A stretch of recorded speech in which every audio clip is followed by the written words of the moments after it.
Good afternoon, everyone. All right, so we're talking about 6 tech goals that all real estate professionals should know in 2020. But before we get started with this whole coronavirus thing, I want you to concentrate on your smart devices. Because CDC and doctors are telling you, you need to wash your hands to make sure that you don't pass the coronavirus. Doesn't do you any good if you're putting your clean hands on a filthy phone, does it? No. And I know many of you out there think, well, I already know how to clean my phone, right? I know how to clean my laptop, my tablet. Proper way that you need to do that. And I'm going to throw out these 2 quick tech tips on that. So, as you're washing your hands to make sure that you're not spreading the coronavirus, make sure that you do these 2 things with all your smart devices.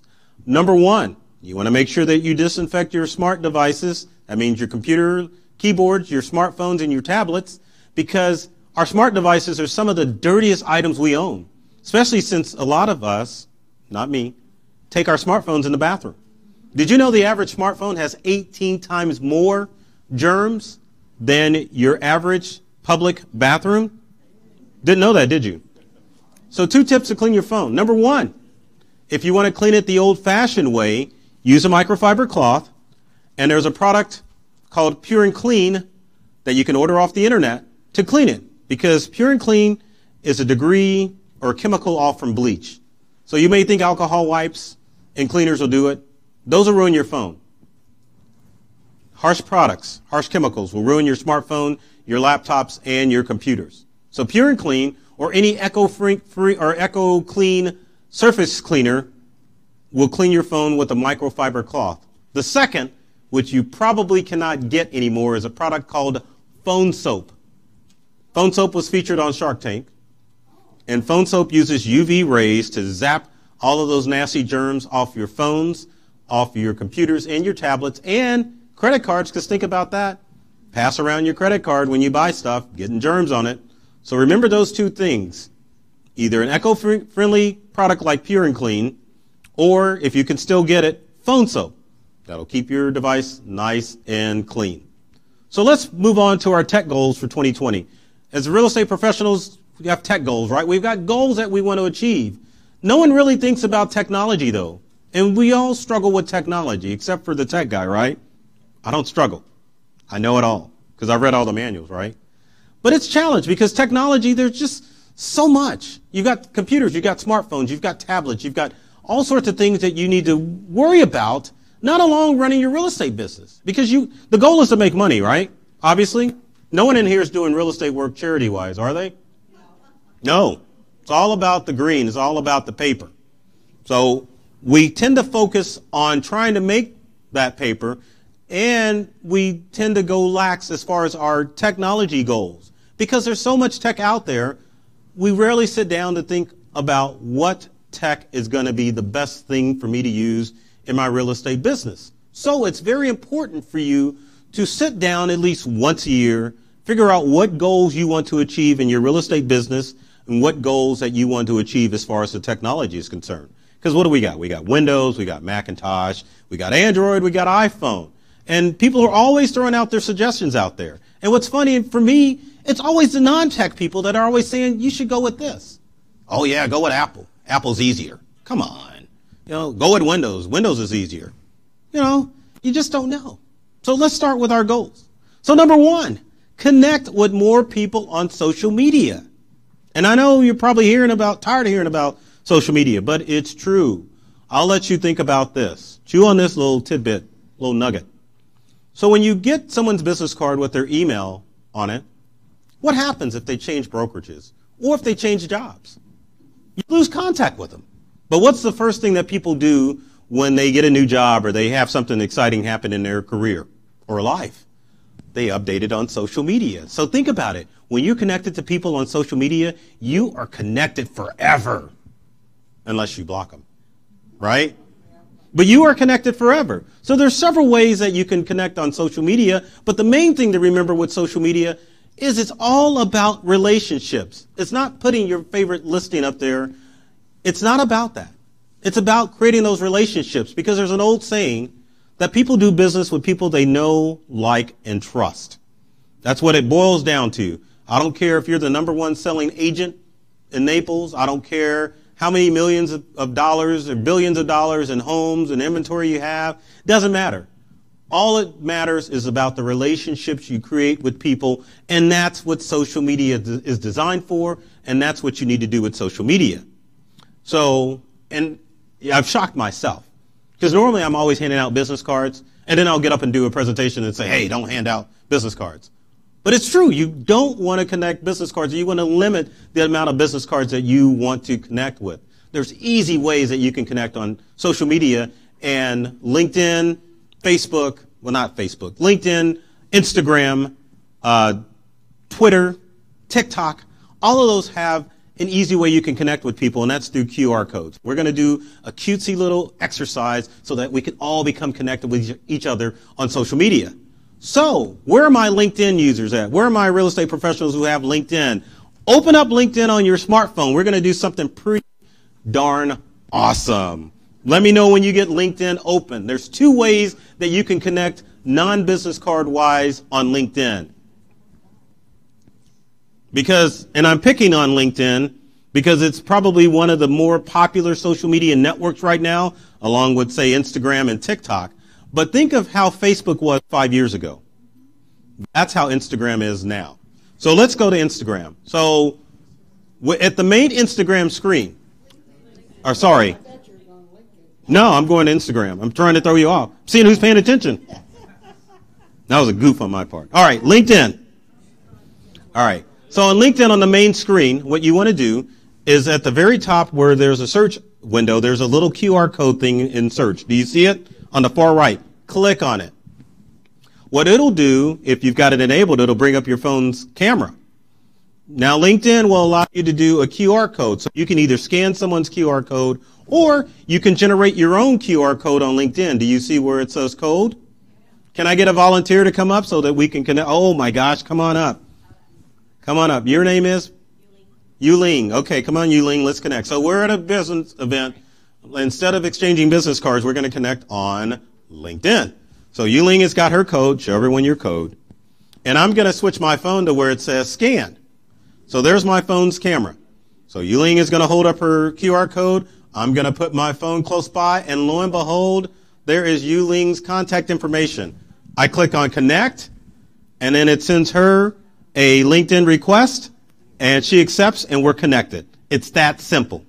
Rather than you having to remember business cards, you can connect on LinkedIn. Now, here's the mind blower right here. Let's say you're at a networking event, or you're networking like we're doing now. Go back to the main LinkedIn home screen. At the very lower left-hand corner, there's an icon that says My Network. Is everyone seeing that? Click on My Network. Once you click on My Network, there's a circle icon with a person and a plus sign. Does everyone have that? Let's click on it. Once you click on that, there should be an option that says Find Nearby Off. I want you to turn that on. Okay, let's go back. All right. My Network. Once you're under My Network, there should be an icon in the lower right-hand corner that has a little plus sign on it. Click on it. So the person circle icon with the person and the plus sign.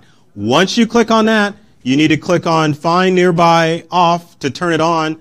What it does is it uses your phone's Bluetooth to connect with everyone in the room. And as you can see, there are a ton of connections that are popping up on your phone. Now, if you want to connect with people, click on the person on the plus sign next to the connection, and it will send them a LinkedIn friend request. How awesome is that? And the good thing about it is, once you connect with these people on LinkedIn, you are connected forever. Forever. One other click one we will do, because we only have, 50 minutes to go through and do connections. We're going to do one with Instagram. Instagram has a QR code. Where are my Instagram users at? Many of you professionals using LinkedIn to develop relationships in your real estate business? Yes? Or are you just posting photos for the heck of it? All right. So let's go to Instagram. Under Instagram, in the lower right-hand corner, as you're facing your phone, click on your picture down in the corner. This will take you to the main Instagram screen. Once you get to Instagram, on the main screen in the upper right-hand corner, you want to click on the menu that has lines on it. Under that menu section, there's a thing called name tag. Click on it. That is your Instagram QR code. So can I get who has Instagram that wants to come up and be a volunteer? You're closest, so come on up. Your name, ma'am? Jenny is coming up. We're going to get connected on Instagram forever. Are you sure to want? Because I mean, this is permanent commitment. So I mean, once we connect, it's permanent. Okay. So there's two options. So when you have your Instagram name tag, you click on it, or you can go down to the bottom where it says scan a name tag. So you want to scan me? Click on it again. Click on it again. Oh, again? Yeah, click on it.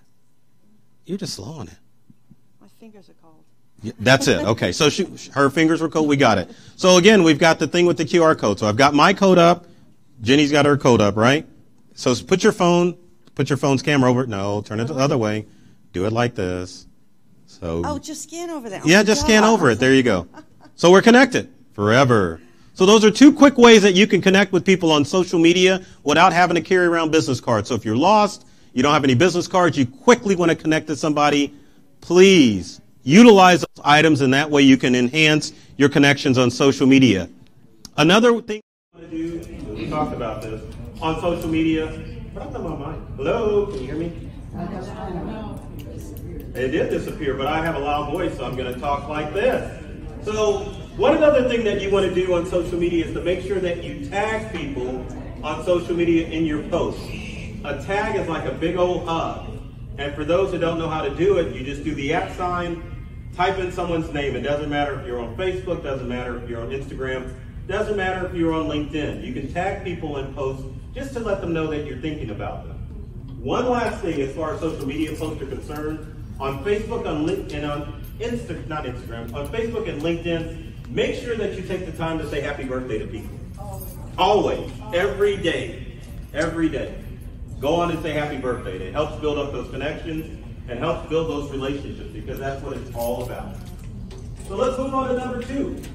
What everyone's probably thinking about is cybersecurity. You got to get serious about it, because the problem with many agents is that they think this isn't going to happen to me. I'm not going to get hacked. No one's going to get access to my data because I do everything I need to do to keep myself safe. It's not true. There are agents all across the country that have that mentality that I keep my stuff locked. It's not going to happen to me. And I think part of the problem is real estate transactions and just the whole process of buying and selling a home is pretty darn complicated. It's easy for cyber criminals to intercept wire transfers or to send out scam emails in order to get access to your data and to get access to your buyers and sellers' data. Now, there are several ways that you're going to become a victim of cybercrime. There are phishing scams that are out there that affect everybody. You've got malware that affects people. Now, to go back, phishing scams deal with an email that comes in that looks like it comes from a trusted source. You see it, like if you shop on Amazon, and who's a big Amazon shopper, right? You would panic if that package wasn't going to show up and you got an email from Amazon, which is pretty prevalent right now, that you've got a problem with your Amazon package. So you freak out. Oh my God, I really wanted that rubber inflatable swimming pool, right? Had you thinking there for a second. Yeah? See? People are laughing, you're busted. So anyway, you're thinking about, I want that. So you click on the email, and next thing you know, you're giving out personal information, and you've been phished and you've been scammed. Next is malware. Malware basically stands for malicious software. Malicious software now comes in the form of browser hijacks, where you get a message on your computer that says, oh my gosh, there's a problem with the internet. Problem with your computer, you need to call this 800 number. So you call, you're freaking out, oh my God, what am I going to do? Got a closing in 2 hours. I got to do something. So you call the number, you get scammed. Because of malware. You allow some malicious software on your computer. Next is the worst, ransomware. Ransomware keeps your data hostage. You get a note on your computer saying, hey, we got your file. You want access to your buyers and sellers, you got to pay us in Bitcoin to the tune of $1,500, or if not more. Those are the threats you have to worry about. There's one more I forgot to mention. It's called credential stuffing. Credential stuffing is basically your information that is on the internet that cyber criminals have access to. And so with them having access to your usernames and passwords, they can start to log into your online accounts. Gmail. I know it probably doesn't matter much in real estate, but Disney Plus account, Netflix, banking account, all of that information can be out there on the web. And so if your credentials are out there, cyber criminals will just stuff your online accounts with your credentials until they get a hit. So you need to really worry about this. But this next nugget that I'm going to share is going to blow your mind. You ready for it? What does that say? More than 99% of cyber attacks require human interaction. So what does that say to you? It means don't respond. But basically it means that all the cyber attacks that you hear, data breaches, oh my gosh, my computer's been hacked, probably because you clicked on something you weren't supposed to click on, right? So you got to take steps in order to make sure you're safe. So this will blow your mind too as far as your devices are concerned. As far as your smartphone is concerned, your laptop, whatever device that you use, it is protected as long as it's up to date for all of the cyber threats out there. 99% of the cyber threats, your devices already have the protection built in. And I'll talk about this a little bit later. Antivirus, all that other extra stuff you add in, you may not necessarily need. So, how do you protect yourself against email phishing scams? Well, there's a website that you can go to, and you need to write this down. The website called Have I Been Pwned? I know that's a misspelling of owned. The hacker term that basically means you've been owned. In video games, you've been owned. You want to swap me out? All right, let's swap.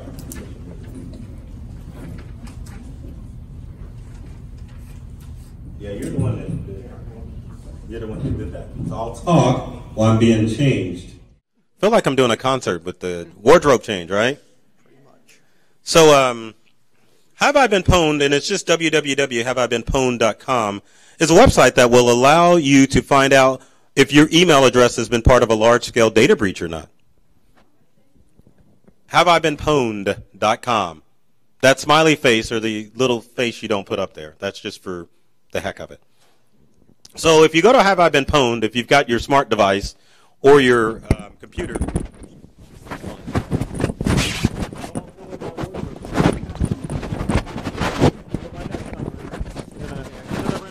of reach out and touch, or not touch. Reach out and fist bump somebody's hand. You want to avoid the coronavirus, like I can, like the plague, right? Okay. So Have I Been Pwned? If you put your email address in, it will let you know if you've been part of a large-scale data breach. Does anyone put this in to find out if they've been pwned or not? No, because you're afraid to, right? So if you've been pwned, if you go to this website, what you want to do is you want to change out or change any password that's associated with that email address. So like if you've got your brokerage email and you've been pwned, if you've been using that same password for the past 8 years, better change it, because that means it's sitting around on the dark web and some hacker has your credentials and they're trying to log into your online accounts with it. Another great website, make sure your information's not out there, is a website called fightingidentitycrimes.com. Fighting Identity Crimes looks for every data breach that's occurred from 2012 up to 2020. So companies that you may have, and agents, everyone is guilty of this, using your work email to sign up for, say, Amazon, to sign up for different online accounts, which is a no-no. You want to keep your real estate emails for real estate purposes only. You don't want to be using that to log into any online accounts, unless it's like an online email account. But Fighting Identity Crime shows every data breach dating back to 2012. What happens is companies that you aren't even aware of leak your information out there. So you need to find out who's leaking your information out there and how it's finding up on the dark web. So Fighting Identity Crimes will show you which company has been breached, what information was leaked out, and what steps you need to take in order to make sure that you're safe. So when you go to Fighting Identity Crimes, just go to the breaches and hacks section of their website, and you can peruse through all the data breaches and make sure that your information hasn't been leaked. If it's been leaked, you need to follow their instructions, what you need to do to protect yourself, because sometimes the breaches are so severe, especially when names and social security numbers have been leaked, that you need to go through and get identity theft protection. Now, as far as antivirus software, where are my Mac users? Mac users, yes, who hate Windows users. So there's like going to be a war afterwards, right? Antivirus on your Mac is not needed because it is built in. It's called XProtect, but they don't call it XProtect, but that's the official name of it. So if your IT person has said, oh yeah, you've got to install this extra stuff on your Mac, ignore them. It's built in. Usually IT companies that are trying to sell extra protection have a stake in the game as far as getting low residual bonus for pushing antivirus products. But remember, 99% of your cybercrime requires user interaction. As long as you've got XProtect on your Mac, which it's already built in and working, you don't need anything extra. Same thing with Windows users. Who are my Windows users? Yay, Windows. Windows has Windows Defender, and it has it built in since Windows 7. Now, I hope most of you who are using Windows are using Windows 10, I'm assuming, correct? If you're not, you'd upgrade to it. You can still get it for free if you didn't know that. So if you got 7 and you're just like, man, I really don't want to Burton embarrass me and say I've got 7. 7's no longer supported. Now, as far as Mac, I'm going to go back. Mac users need to be using at least Catalina. Everyone upgraded with Macs to Catalina yet? Yes, get it. If you're using El Capitan, it's time for a new Mac, especially if you're a mobile real estate agent. But Windows Defender. So if you got Norton, Avast, AVG, McAfee, Kaspersky, you can get rid of all that. Use Defender. It's built in, and it works, and it's got ransomware protection built into it. It's a very good antivirus solution to use to make sure that you're protected from the cybersecurity threats that are going on out there. So number 3 is my favorite. Be kind to your data. You're thinking, what does that mean anyway? Something Burton just made up, right? No, actually. It just means that you need to love your devices. But the most important thing about your smart devices is the data. That data is important. Doesn't matter if you've got a shiny new Mac. If you fall victim to ransomware, it's just worthless. Nothing you can really do with it. So you got to be kind to your data, and that means back up your stuff. You got to back up your data. And when I say backup, I should say automatically back up your data. How many people have backed up today? You should be loud and proud with that. Yes, my stuff is backed up. So if I get hit with ransomware or someone steals my device, I can easily get my buyer and seller data back. How many have backed up? Yes, no. Yes, come on, that should be the way. Automatically. So there are several ways that you can back up your data. What if you got an NAS device and they hack your data and they get into the back-end database? That's what they're after. So you would have to go like, you would have to go like high-scale IT. So the question was, what if you have a NAS device? And for those of you that don't know, NAS stands for Network Accessible Storage Device. So basically, it's like a hard drive on steroids, right? That's what it is. So a NAS device is a network-connected device where you can access it within your office or you can access it from in the cloud. But the challenge with ransomware that I did not talk about earlier, ransomware is such a lethal virus that not only will it infect your device, it will also go across the network and infect everyone's device in the office, including a NAS device. How do you protect it? I'm getting there. Okay. Yeah, I'm getting there. Yeah, well, yeah. Okay. So I'm getting there. All right, so if you have a NAS device, well, you can do external hard drives, which is basically what this gentleman, what's your name, sir? Chris. What Chris is talking about. That's an external hard drive. That's a Seagate, as a matter of fact. But if you have a mobile real estate office, when you're in, how many people have their laptops like right now? How many took out their external hard drives to back up their laptop right now? You did? Oh. Most people don't, but notice you're the only one in the room that held their hand up. Most people don't. They're like, man, and then they're gone. And then months pass, something happens to their device, and then you're like, well, I had an external hard drive backup, but it's months old. Then you're looking at the IT guy going, well, why can't you retrieve my data? Because I'm like, that's science fiction. You need to back your stuff up, not have me use my mystical IT powers to recover your data. That ain't happening. And if it can be, it's going to cost you a lot of money. Data recovery, if it's even able to happen, starts at about $700. It can go up to 2,000, or if not higher, depending on the amount of data. So if you got that kind of money to burn, don't back your stuff up. But if you don't, back it up. Now, my solution as far as backing up, to answer Chris's question, is the cloud. Cloud backup is your only safe means of backing up and to make sure that your information is going to be backup secure. And I know there's people in here saying, man, I don't want my stuff in the cloud. It's not safe. Trust me. Couldn't anybody access it? No, they cannot. The government? Well, you know, if the government takes over. But it depends on the company, though. Now, think about that. I was going to say, think about that. Now, remember the San Bernardino deal with the people in their smartphones, and the government tried to get into the phones, and Apple said what?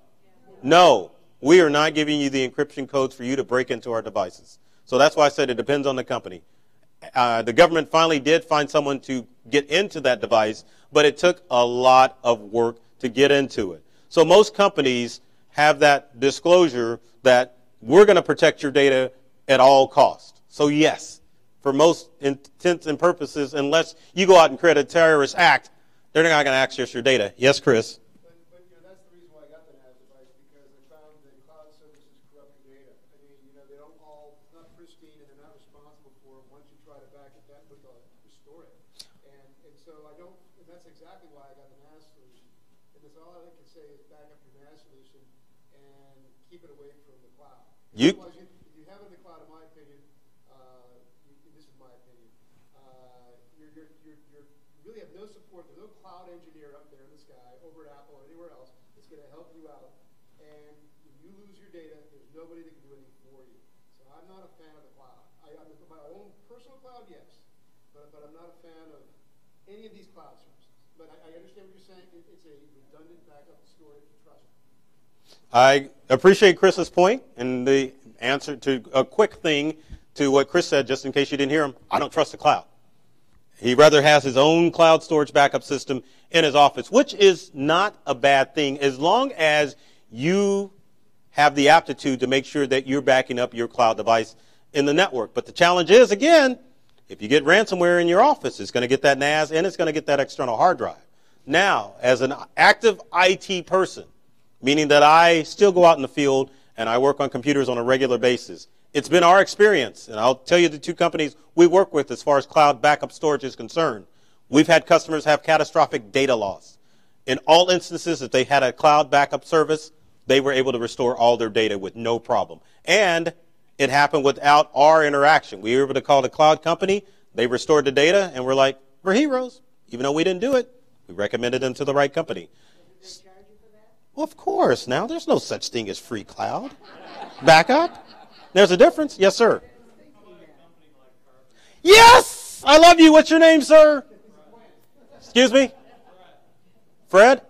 Fred is my new hero. Fred said, what about a company like Carbonite? Carbonite is probably one of the best online backup services in the globe. They have engineers that are standing by 24/7 that will restore your data for you if you lose it.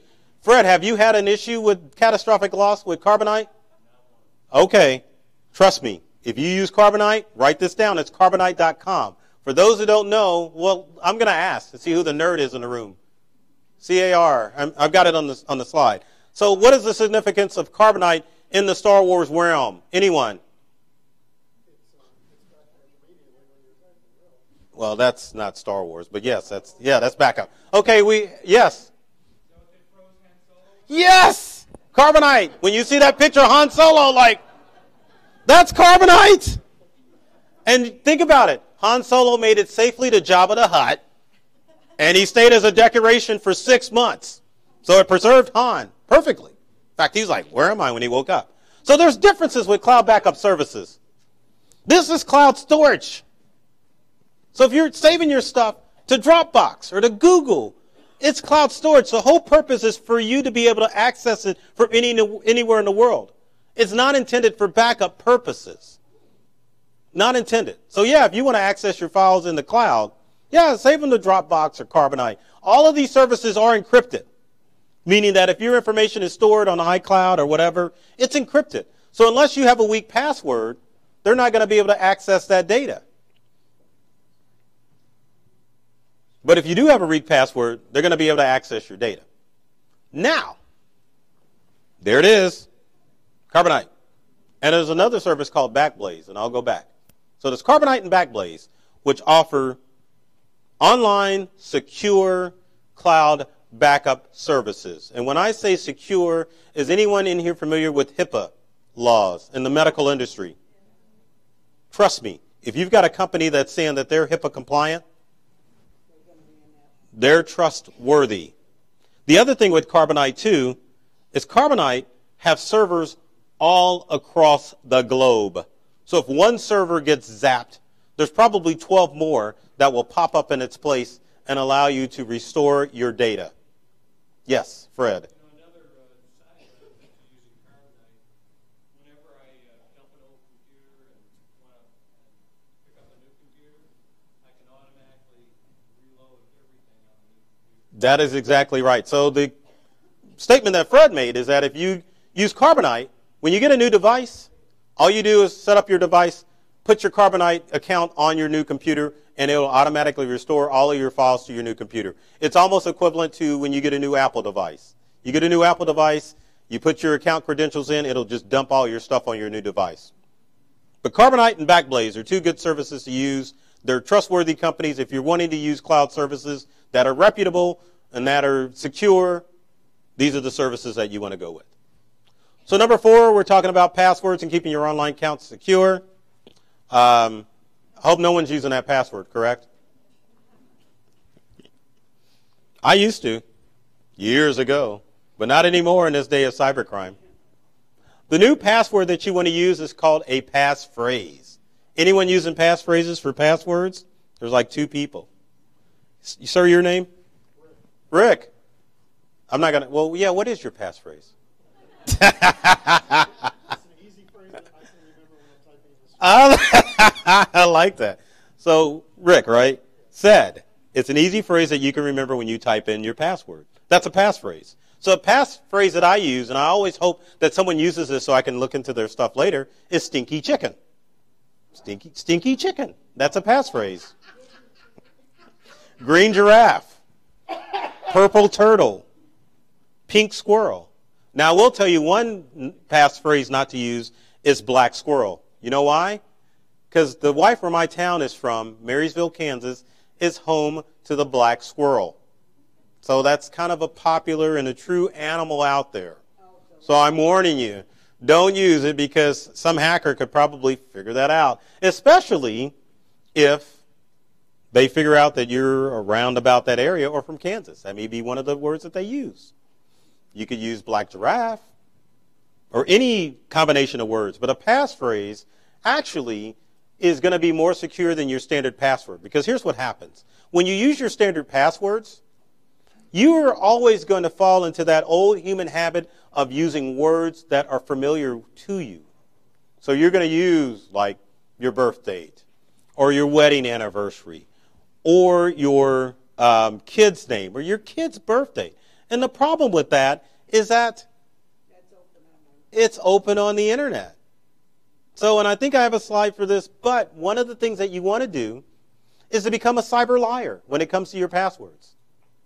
A cyber liar is somebody who lies about their secure login password reset information. So you don't have to put your realistic birth date in there because you're already posting that on social media. So cyber criminals are always gathering information about you to figure out what does this person do, what do they like, what do they love. So if you become a cyber liar and start putting false information in your password reset questions, like what is your mother's maiden name? Well, think about it. If you're on social media, ladies, and some gents out there that maybe changed their name when they got married, possible. Your maiden name's out there. Your mother's maiden name's out there. Same thing with naming your kids. They're on social media. So use passphrases. Passphrases are easy to remember, and it's secure. And it helps you come up with different passphrases or passwords for all your online accounts, which leads me to the next slide, Password Keeper.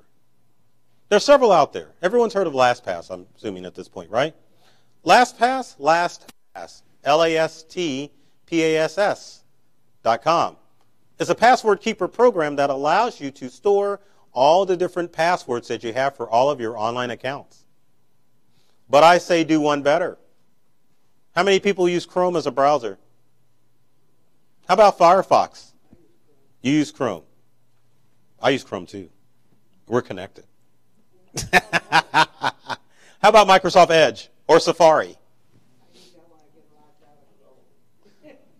All of your popular browsers have password information savers built into it. Some people say, well, this is not as secure. Well, as long as you're using a strong password, anything is secure. So if you're tempted to save your passwords in your browser when you use your computer, do it. Because using your password save information in your browser and you're using different passwords for all of your online accounts is better than you using the same password for all of your online accounts. Because cyber criminals count on that. I know personally of a lady who Uber account got broke into. So she wasn't worried because it's just Uber, right? Then her Bank of America account got broke into. So she's like, oh, it must have been the Uber driver. I'm like, no. I said, so what password do you use for your Uber account? So she told me, which I was shocked. And then she said, I said, well, you're using the same password for Bank of America? She's like, yeah, of course. Duh. So I got hacked. So anyway, use different passwords for all of your online accounts. And at the very least, save your passwords in your browser. That way, you can have all of your different passwords accessible. Because you need to make sure that you have different online accounts or different passwords for all of your online accounts. And for the love of God, let me do my William Shatner. I love doing this. Scotty, for the love of God. Scotty, please use two-factor authentication for all of your online accounts. For those who don't know, some hacker logs into your account and says, hey, I'm going to get access to this account. But it sends you a text alert on your phone that says, are you in Addis Ababa, Saudi Arabia, trying to access your Facebook account or your Google account? If you say no, then they don't get access to that account. Because the challenge is that a lot of your information is out there on the dark web. You want to put and implement steps that are going to allow that information not to be accessed. So two-factor authentication on all of your accounts. All of them. And some more for you mobile real estate folks. How many of you work mobile? Yes. Everything's mobile. You got to be. So encryption, data encryption. You got to have it. Got to have it. Because if you're working mobile, you don't want people to get access to your buyers and seller data or your personal data. Data encryption on your smartphones is pretty darn simple. All you have to do is put a password on your smartphone and that information is encrypted. So if you lose your phone, other than some government hiring some hacker, which I'm sure was some ex-Apple employee that was able to get into that iPhone. Same thing with Android. Just put a password on your phone and the data is encrypted. As far as your computers are concerned, Mac users have File Locker built into it. So if you have a Mac and you work mobile, you want to enable this option. Do I have a slide for that? No, I don't. Windows users, you need to use Windows 10 Professional, which has BitLocker in it. BitLocker encrypts your data, and to make you understand the difference between just putting a regular password on your device versus data encryption. So over the holidays, how many of you are forced to do the 5,000-piece puzzle at the in-laws? I'm the only one that has to suffer through this hell, I'm assuming. Has anyone put together a 5,000-piece puzzle? Oh, yeah. That's going to take you the whole week. So imagine you've got the puzzle box and you throw it out all over the floor. That's what happens when you encrypt your data. Criminals see that information and they have to put all the pieces together to get access to your stuff. That's what happens when your data is encrypted. It's scrambled up so hackers can't get access to that information. So encrypt all your devices, especially if you're working mobile. Wi-Fi hotspots. Use them, don't use them? Yes? No? No? I see a shaking head back there. I will tell you this. As far as your cellular data is concerned, when you're transmitting data back and forth, it is going to be the most secured connection out there. So if you have a hotspot on your phone, or if you have a rocket pack like this one shown up here, that is the most secure way to send data back and forth when you're doing real estate transactions. And if you're mobile, if you're in your own office Wi-Fi or at home, it's going to be secure. But if you're out at the library, hanging out at Starbucks or wherever, use a mobile hotspot. It'll keep your data secure. VPN. Let's say you're too cheap. You don't want to buy a hotspot. You don't want one more device to buy. You can use a VPN to keep that data secured, which stands for Virtual Private Network. Yes, I have a question.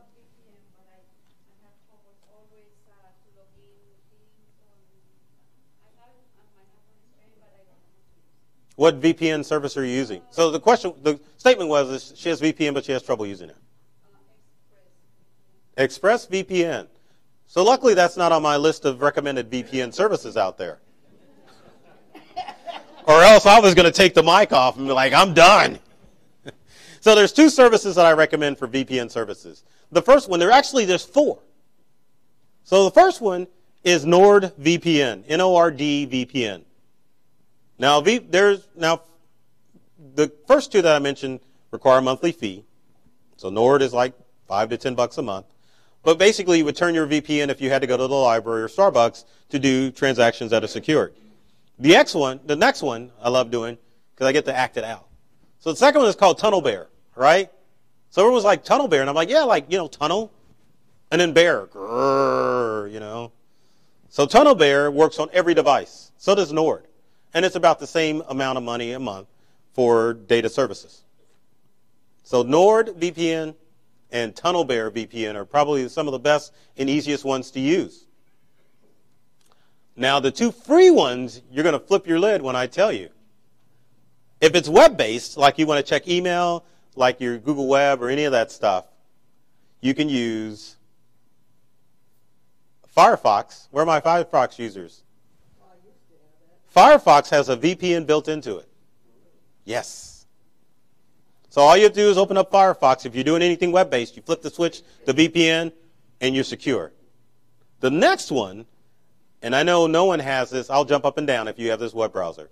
There's a web browser called Opera. Who's using Opera as a web browser? Nuh-uh. You are not. You are? That's awesome. Do you use the VPN in Opera? I didn't know it had a VPN. Yes, it has a VPN built into it. Opera, which is free, has a VPN built into it.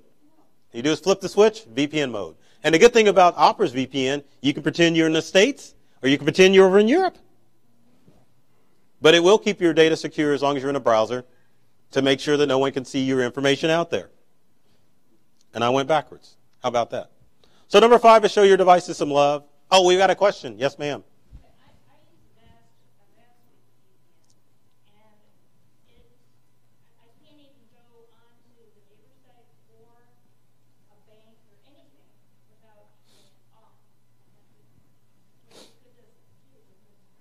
Well, the question was I have a vast VPN, and I can't access anything when it's turned on.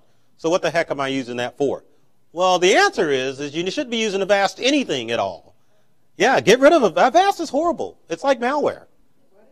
Avast antivirus is horrible. If anyone's using it, take it off now.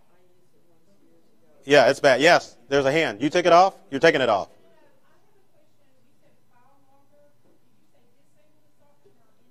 Enable the file locker on your Mac. If you're a mobile real estate professional, enable file locker on your Mac to make sure that file locker. But Avast is horrible. That's why you're having problems with it. Yes, Avast is junk.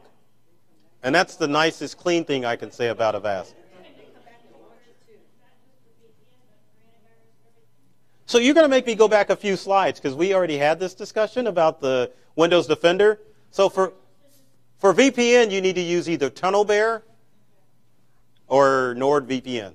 Or use Opera. Yes, Opera. Or what was the last one? Oh, people are listening. Yes. There you go. All right. There you go. That's what you want to use. Take that Avast off immediately. So, yeah, show your devices some love. It means update your stuff. Update your software. The updates you get on your phone, got to download them. You know why? There's a bug bounty out. A bug bounty. Meaning that software companies to challenge the hacker community and say, look, If you can break into this software, we've got, let me do it right, $1 million. Seriously, they do this. And so what hackers will do is try to find vulnerabilities in software and hardware. And if they get it, they get the bounty. And you get the bonus in a software update. So when you get that software update on your phone or on your computer, download it. Because that means it's a known vulnerability within that device. You got to update it immediately. Yes, sir. No, if you have a cell phone, well, the only reason you want to use a VPN on your cell phone, especially if you're on your cellular data network, if you're doing something you really shouldn't be doing, like downloading pirated movies or, going to sites that you don't want your cable company to know that you're doing. Because a lot of pirate video companies will say, yeah, use a VPN if you're connected to your ISP or your phone company. So that would only be the real reason. But if you're doing real estate transactions with your hotspot or on your phone and you're not connected to Wi-Fi, then it's secure and safe. So update it. So again, Windows 10, you got to have it if you're a real estate professional. Windows 10 Professional is preferred because it's got BitLocker encryption built into it. Mac users, Catalina, not only because of the beautiful picture of the Catalina Islands, but it's the most current version of Mac OS. Number 6, everyone's going to love this one. Update or use live video. But one thing I was going to say as far as updating your software, I hate to say this. As far as Office-based software, might be a good idea to get Office 365 from Microsoft, or you can use Google Docs in your real estate business. But obviously, Google software is going to update itself automatically. If you're using Microsoft products, you want to make sure that you aren't going to get ransomware or malware using an outdated version of Microsoft Word. So I would recommend going with Office 365. The bonus is you get 1 terabyte of data to store to the cloud, not to use as backup, but to store to the cloud. And going backwards, I forgot to ask, how many of my real estate professionals out in the audience are using Google Photos? Yep. Google Photos. And I know as far as videos are concerned, and this kind of has the thing to do with it, Google Photos offers you, for free, unlimited backup of your data, photos, and your videos. All you need is a Gmail account.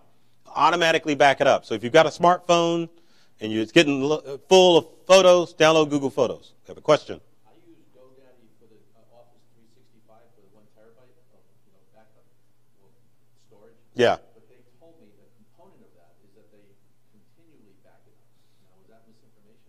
From GoDaddy? GoDaddy may be doing it because they're offering it as a service. That's through GoDaddy, not through Microsoft. If you just have the standard Office 365, you have to copy your stuff to OneDrive in order to get your stuff. But that backup that GoDaddy's doing is, it may be, you better call and find out, and you better try to restore a file. And I will say this, any service that you're using for backup, go through the process of trying to restore that file off of the cloud or wherever to make sure that your backup is going to work. Don't wait till something catastrophic happens to test your backup. So check out GoDaddy and make sure that you can retrieve a file. So embracing video, which we're doing now, you got to have video in real estate. You're going to say don't do it, right, ma'am? Yes. The only thing with Google Photos is you have to, once you get so full, you have to lower the Resolution of the photos. to get that Unlimited, right. for free. But for most people, if you're not publishing a magazine, the high-res photos are going to be good enough. But that is true. If you want to do the high-res photos, you only get 15 gigabytes worth of free data, then you have to pay pennies on the dollar for more backup. But if you want the free stuff, then you do have to do high-res, but high-res that's a high-res photo. So live video, you got to do it. There's Facebook Live, YouTube Live. What else we got? Periscope. We got IGTV. Live video, the reason I'm highlighting all this stuff, and there's LinkedIn, which you have to sign up for. But live video goes at least 7 to 15 times more people on social media than just your standard post. So you got to go live. You got to go live. Because live video helps endear yourself to the people out there. I know as professionals, you're like, man, I hear this all the time about I got to do live videos. What can I do? Well, a good live video is just like, has anyone pulled their phone out to like do Burton Kelso live? I know it's on me, but it's also you like, hey, You could do it like this. Hey, either this video is going to go like this. Man, I'm learning some awesome tech tips at the tech conference from Burton, Kelso. Or the flip side, man, this guy up here sucks. You know, listen to this joker up here talk. It's a live video. It's going to go out to more of your followers, and it's going to help embrace people to you and connect with you and get to know, like you, and trust you. If you do an open house, go to your open house and say, hey, we're at an open house. I'm here today, or I'm doing an open house. Do a live video intro of yourself as a real estate professional just to let people know who you are. Another thing you can do as far as live videos are concerned, find an influencer or a business owner in the area or a homeowner that went through a struggle buying or selling a house. Let them tell their story on live video. People love success stories. I almost called it a sob story, but it's a success story. Well, no, you don't want it to be a sob story where they're just like, oh, man, and I lost everything. That's not going to do you any good. You want it where they rose from the ashes and became successful, and they were able to realize the dream of owning a home. It depends on what angle you focus on as a real estate professional. There's many things that you can do live videos of. I know there's a real estate agent that I work with in the Kansas City area. She does a podcast every week focusing on different tips and tricks to help everyday people buy and sell a home. You could do the same thing too. I do a tip video, and I can tell you as a non-real estate professional that anything that you can share with me that involves my home, I'm going to embrace. So if you're telling me videos on curb appeal, if you're telling me videos that are going to help me prepare meals better for my family, what I should do with that flower bed in my house, what should I do about my front door, any information that you can share with people and you can do it live is going to help boost your business. It's going to help boost your brand, and it's going to build trust as far as your real estate brand is concerned. And it's not hard to do live video because all of you have the best cameras in the world, and the apps are installed on your phones. So all of you probably have the YouTube app. All of you have Facebook on your phones. All of you have Twitter.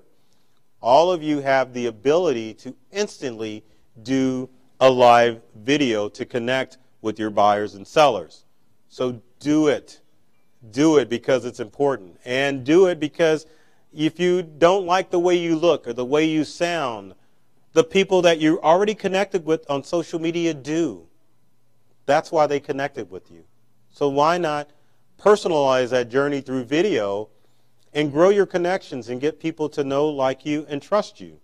Now, when you get to the level that I am, there is a possibility for you to use Restream.io from your home or office computer that will allow you to stream your videos to all, or live stream your videos to all of the online services except for Instagram at the same time. Restream.io.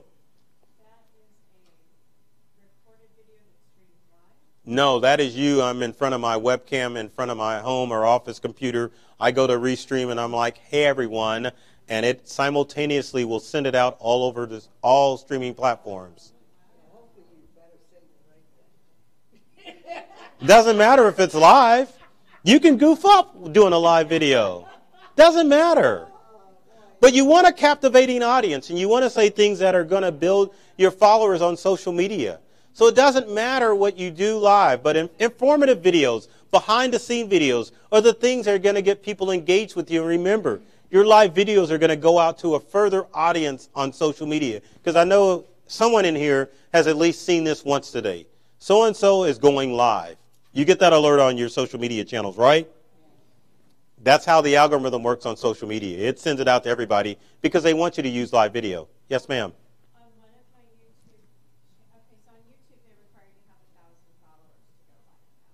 They do? It might depend on what kind of channel you have. No, that is not true. You know why? Because I hate to say it, I don't have 1,000 followers on YouTube. To go live? To go live, yes, because I have the live option to go up there. So is it a business account or is it? No, it's just a regular YouTube account. I'll have to look at yours, you know? So, I mean, it doesn't matter because I have a free, well, I take that back. I do have Google Plus for business. So maybe since I have Google Plus, Maybe that's why I can go live as opposed to you.